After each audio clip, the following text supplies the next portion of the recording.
Buradan sırayla okuyup buradakilerini sırada yazıyorsunuz.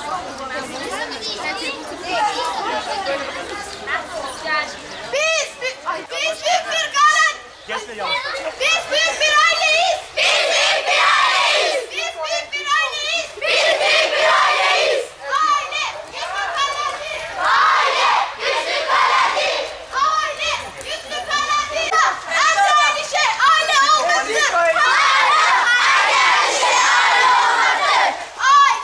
güçlü kaleci. Aile güçlü